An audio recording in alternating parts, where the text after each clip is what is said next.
anak-anak, kita berjumpa kembali masih bersama dengan saya, Pak SK. Bagaimana kabar kalian? Semoga kita semua selalu dalam keadaan sehat, kalian tetap semangat, selalu ceria, dan terhindar dari wabah virus yang sedang melanda dunia. Hari ini kita akan belajar tema 6, subtema 3, pembelajaran ke-1. Untuk itu, siapkan buku dan alat tulis kalian. Sebelum pembelajaran kita mulai, marilah kita berdoa menurut agama dan kepercayaan masing-masing. Semoga pembelajaran kali ini berjalan lancar dan menjadi ilmu yang bermanfaat. Sekarang perhatikan tayangan berikut. Sekarang amati tayangan berikut. Sungai Pesanggerahan, dahulu dan sekarang. Amatilah gambar di atas dengan seksama. Ceritakan pendapatmu tentang kondisi kedua sungai tersebut kepada teman sebangkumu. Gambar itu menunjukkan kondisi sungai di Jakarta dahulu dan sekarang. Menurutmu, siapakah yang berperan untuk mengubah sungai tersebut? Ternyata semuanya berasal dari satu orang yang peduli dan bertekad baja. Sekarang bacalah bacaan berikut. Si pendekar Kali Pesanggerahan.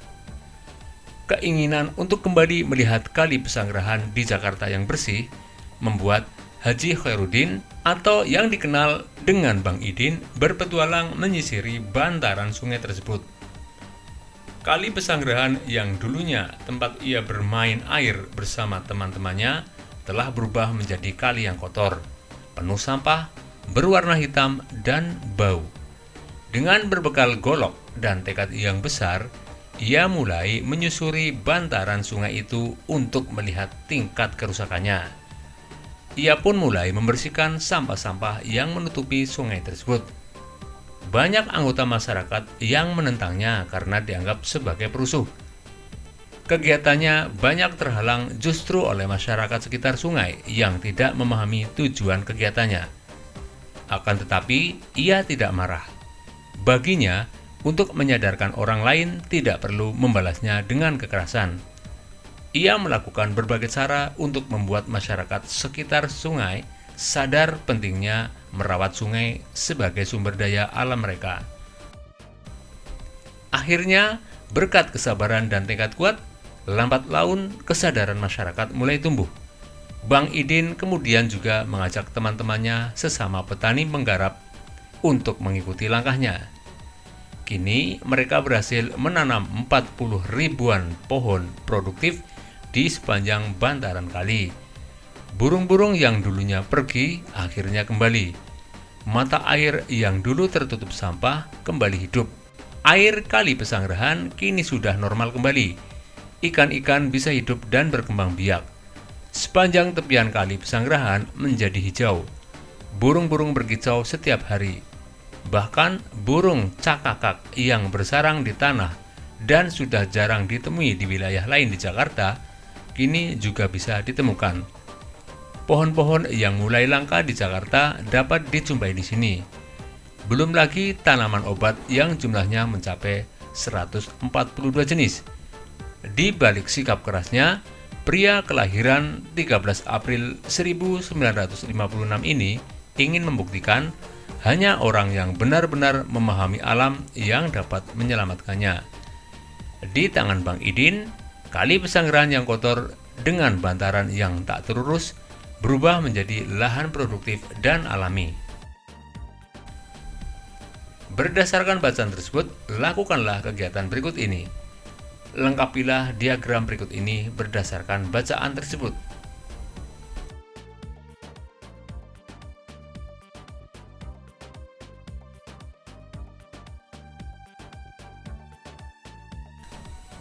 Cita-cita Bang Idin sungguhlah mulia.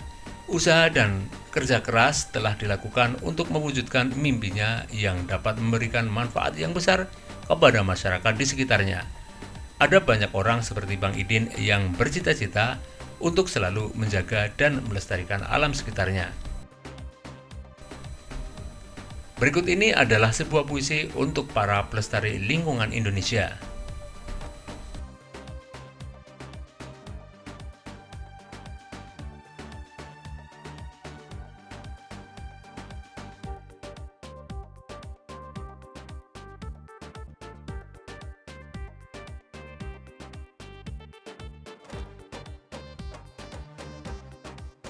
Setelah membacanya dengan seksama, jawablah pertanyaan-pertanyaan berikut ini. Berkisah tentang apakah puisi tersebut? Usaha apa saja yang harus dilakukan untuk menjaga alam? Mengapa alam dalam puisi di atas disebut sebagai ibu?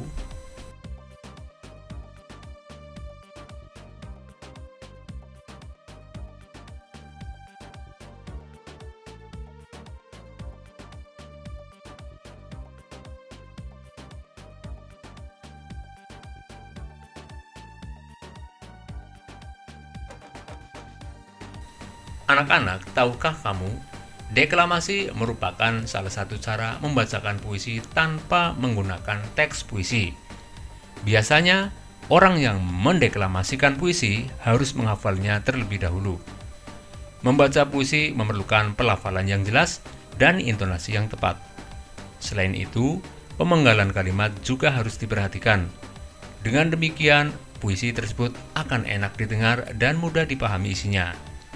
Contoh menentukan jeda.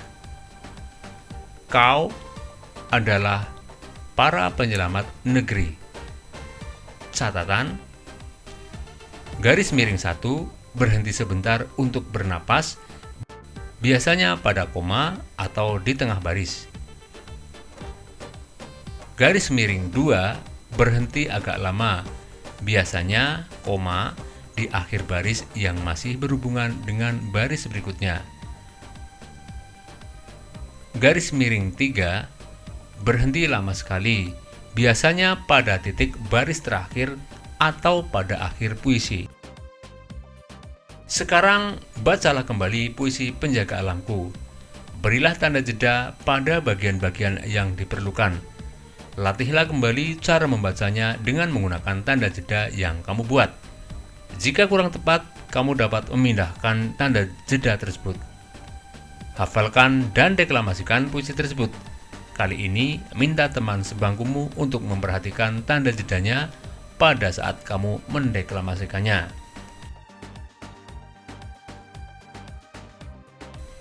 Indonesia memiliki berbagai sumber daya alam yang dapat memenuhi kebutuhan hidup seluruh warga penduduknya. Sumber daya alam hayati dan sumber daya alam mineral dalam berbagai rupa tersedia melimpah di Indonesia. Akan tetapi, tidak berarti sumber daya alam itu dapat dikuras habis untuk memenuhi kebutuhan manusia.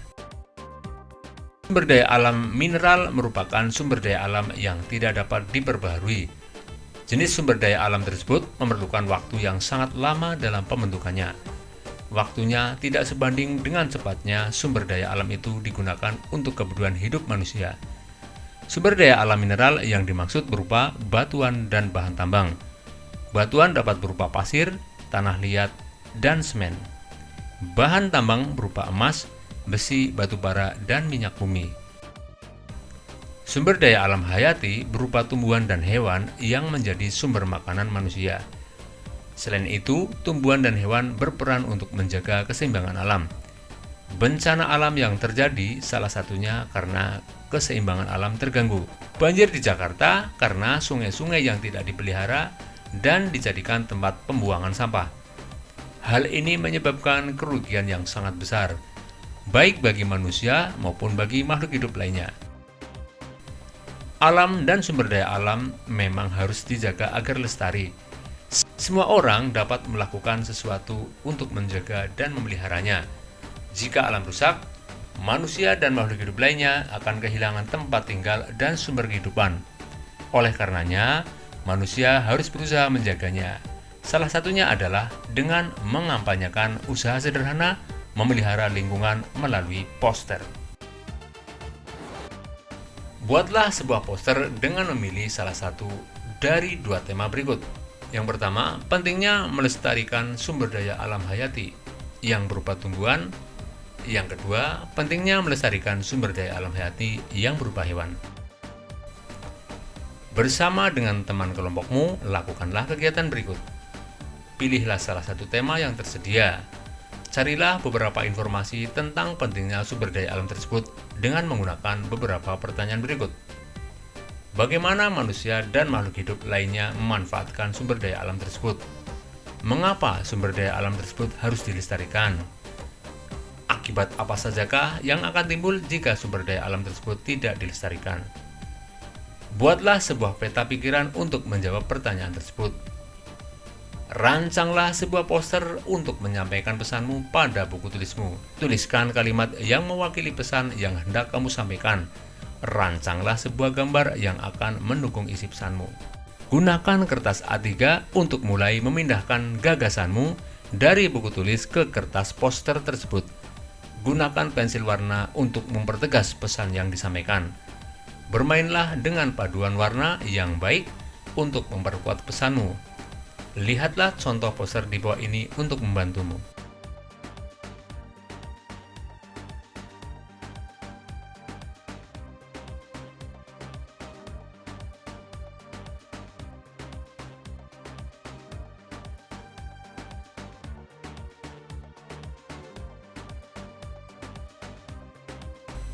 Demikianlah pembelajaran hari ini anak-anak. Marilah kita tutup dengan doa. Semoga apa yang kita pelajari hari ini bisa bermanfaat bagi kita semua. Jangan lupa jaga kesehatan badan, jaga kebersihan lingkungan, sehingga kita terhindar dari penyakit. Sampai berjumpa kembali pada pertemuan berikutnya. Dadah!